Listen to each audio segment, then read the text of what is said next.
Welcome back. Up to this point, we've played around with some JavaScript types. Only 3 out of 7. Don't worry, we'll get to the rest of them. But there's one problem. How does a program remember things? For example, if we write these pretzels are making me thirsty, and we'll do this, plus we need the exclamation. Okay, I enter that. Okay, I get that. That's good. But if I need to use this again, well, again, I have to write these pretzels are making me thirsty. And imagine you had to do that hundreds of times. That's kind of annoying, right? Computers are supposed to help us, but instead we just keep writing stuff. And that's not very efficient, is it? Well, to catch and hold values, JavaScript has something called variables. And variables can be used with the word var. So now if I go var George, so var is for variable, equals these pretzels are making me thirsty, plus exclamation mark. Notice the semicolon here. I'll explain what that does in a bit. I press enter, I get undefined. Let's not worry about that. That doesn't matter for now. And now if I go George, and you'll see that Google Chrome actually helps me and recognizes it. I press enter. These pretzels are making me thirsty. How awesome is that? So we're able to store this value. And obviously this is simple, but imagine this was a long calculation that we had to make and we want to access it. Well, all we need to do now is have George. It's a variable. So now you see in the last video when I said that when we're comparing things, we have to use 3 equals. Well, because when you do 3 equals 3, it's saying assign the number 3 to 3. But there's a rule with variables. With variables, you can't start with numbers. So if I go variable 3 equals 3, I'll get an error. But if I go variable 3 equals 3, well, that's no problem. And variables have a few rules. The rules are, well, it needs to start with a letter. It can end with a number, that's fine. But it needs to start with a letter. And it can't start with a symbol. So I can't do var and sign hello equals 5. Nope, I'll get an error. So a variable needs to start with a letter, can end in a number, that's fine. And there's a few other special cases. A variable can also start with a $sign or an underscore. But we don't need to worry about that too much. And the standard in JavaScript, so you won't get an error if this happens, but you do something called camel case. So if it was a word, let's say first name, you would do camel case. Because these are 2 separate words, you do lowercase, the first word. Second word is going to have uppercase. So first name. So you capitalize the first letter, and that's called camel case. So still not getting what variables are? Well, I'm gonna demonstrate this point further and why we need to store values in a programming language. I'm gonna introduce you to a little cool trick called prompt. And prompt, when I use these brackets and I press enter, look at that. I got something here. And it's asking for something and I press OK. And look at that. It returns whatever I typed. Let's try that again. If I go prompt, press enter, and I say hello, press OK, I get that response back. Okay, so how can we say something like, what's your username? And store that value. That's something that we use quite a lot on websites, right? Well, with prompt, you can do prompt opening and closing bracket. And then here, we'll say, what is your username? So we're entering a string here. And if I press enter, okay, so it says, what is your username? So now if I type in my username is Andre, I get the username. So using that knowledge, let's make a calculator. Let's do var first equals prompt enter first number. And then I'm going to press shift here so that I can add a new line. So shift enter, and I'm going to say variable second equals prompt enter second number.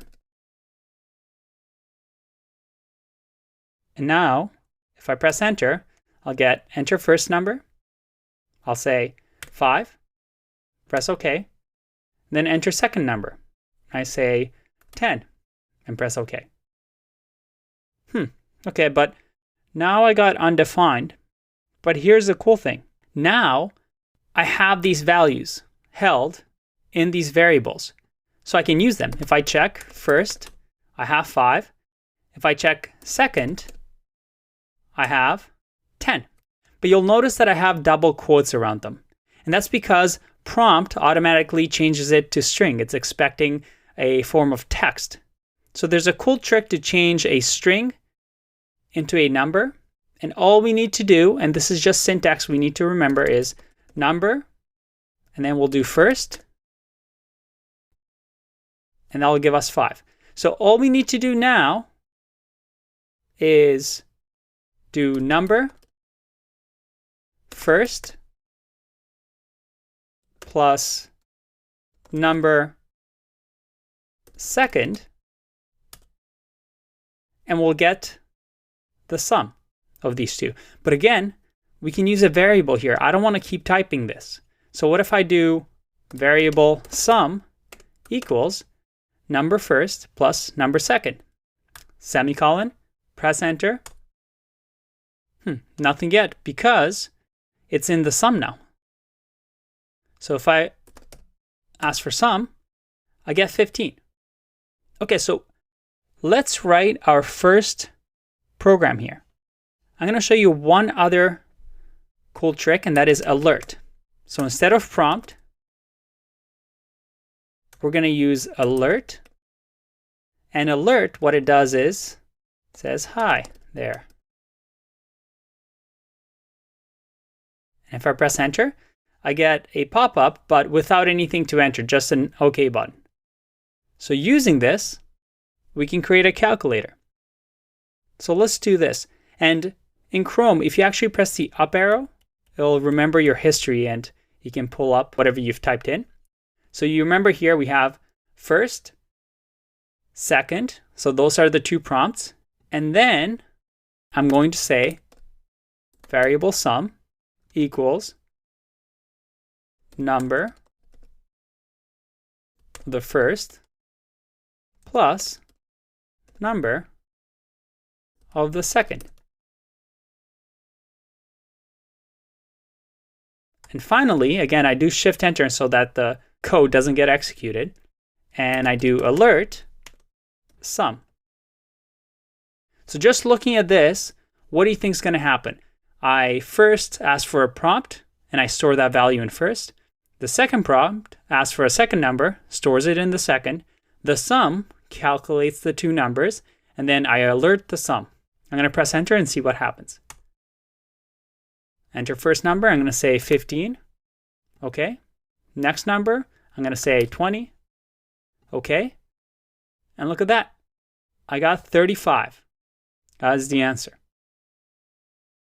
And again, knowing what we know about strings and numbers, I can now do, again, I pressed up to have exactly what I wrote back.